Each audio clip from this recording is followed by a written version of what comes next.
My name is Stephen Morris, and I'm the owner of Franklin Personal Fitness. It's a private fitness training studio in Franklin, Tennessee. I was born in Fort Rucker, Alabama, which is in a small town called Enterprise. My father was a career Army aviator. He went from being in special operations, one of the original Night Stalkers out of Fort Campbell, to transitioning over to Germany to fly an airplane called the Mohawk, which was kind of a Cold War era type spy aircraft. So then we moved from Germany, which was a great experience for me personally, to a little town in Middle Tennessee called Smyrna. Life really started to change. Dad went to fly for American Airlines as an airline pilot, and I went from Stuttgart, Germany to Smyrna, Tennessee, and I'll just tell you right now, I didn't fit in from the get-go. While I was in high school, I was a baseball player. I had aspirations of playing college ball, but at the same time, I really wanted to join the military.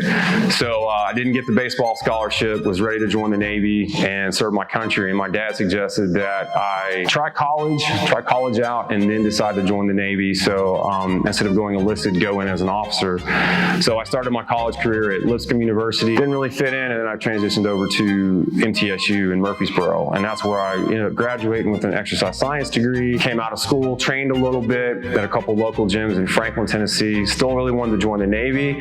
So I put my packet in, and I got selected for the Special Warfare Officer Program. And at 25, I swore into the United States Navy. Went to officer candidate school, and from there I went to SEAL training out in Coronado, California, known as BUDS, Basic Underwater Demolition SEAL Training. During this time, I thought I had the world in the palm of my hand. I thought I was going to live my dream. This is really where doubt started creeping in. I kind of started to not believe in myself anymore. Being in an environment with a bunch of A-type studs, it really started kind of weighing on me a little bit. Fast forward, I didn't get through SEAL training. I got injured, and as an officer, I was basically one and done. So then I had to kind of drop back and, okay, what am I going to do now? I ended up back in Franklin. A friend of mine was a police officer, and they recommended I apply for that department in Franklin. So I did that. Still was dealing with the failure side of not becoming a SEAL, and I was really struggling with depression, just that idea of failure, that I didn't make it. And that's where I really started to kind of get into drinking heavily. I started working as a police officer. I was excited, but I wasn't. I was still kind of chasing this dream that I never achieved. I went to a party one night that was a work party. I was heavily intoxicated. I ended up getting into a verbal argument with my wife at the time, and I was arrested.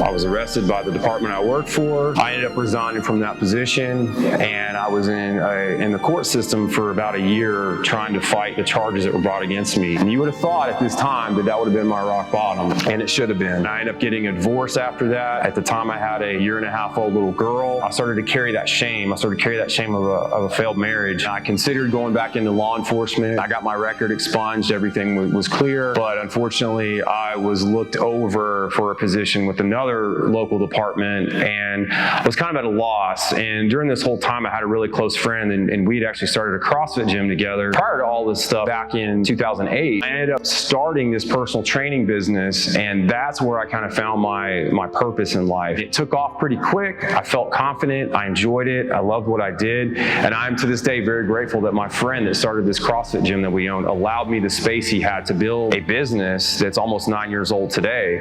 But during that time as a trainer, I still carried the shame, the sense of self-hatred, because I never achieved my dream of becoming a SEAL. And the only outlet I could find to satisfy that was alcohol. So even though I was a quote-unquote successful business owner, when I was at work, I looked the part, I acted the part, but at home, I would try to escape reality because I wasn't happy. My drinking continued to get more and more out of control. As the marriage continued on, we ended up having a little boy. I still continued on the weekends to find alcohol as my escape because I felt like I still had this self-hatred for not achieving my dream, and I didn't feel like I was worthy of the success I generated with my gym. Continued to have issues with my emotional health, struggled with depression. 2021, I was drinking heavily one night. My neighbor had invited me over, saw that he had some bourbon, made a comment about it. He offered me a bourbon, and at this time I had stopped drinking liquor altogether. I would just drink beer. So that led to 1 to 2 to 3 to however many, and I got really intoxicated, and my wife wasn't home at the time. And as she arrived back home, I was walking back to the house to meet her. She was angry with me because I was intoxicated. Thought, I'm gonna finish my cigar and I'll stay outside. I went to sit in a plastic Adirondack chair that was in my driveway. I put my hand behind me to grab the chair. The last thing I saw is I look up and I see my feet, and I tumble down the driveway. I get up, I kind of do a once over and check. I feel my face, and I look down, there's blood. I knew I'd done something stupid. Well, the blood didn't stop. And I get towels, I start putting it on my face, and I can't get it to stop. I called my wife to come outside, and she saw me on my hands and knees and thought that I was throwing up. Well, I wasn't. At this point, I kind of regained my composure and thought, hey, I'm really hurt here. Something's not right. I ended up having to go to an emergency walk-in clinic. I got stitches here in my mustache, and I got stitches up in my forehead. I went through that chair, and that sharp piece of plastic punctured my mouth right here. That's when I hit rock bottom. It wasn't the arrest. It wasn't the walking away from the law enforcement career. And at that time, we had just joined a church. That Sunday morning, when I woke up, my face was all scarred. My little boy and wife went to church. I watched it online, and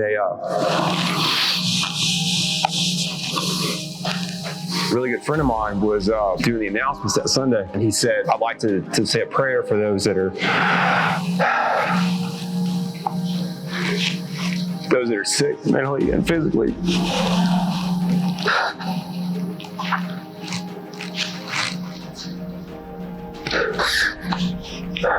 I was sick both mentally, and I had the scars from the accident, and I realized, hey man, what are you doing? I talked to my friend at church that had done those announcements, and I asked him, I said, hey, is there a men's group here or something that I can join and get some help with this alcohol addiction? They started a group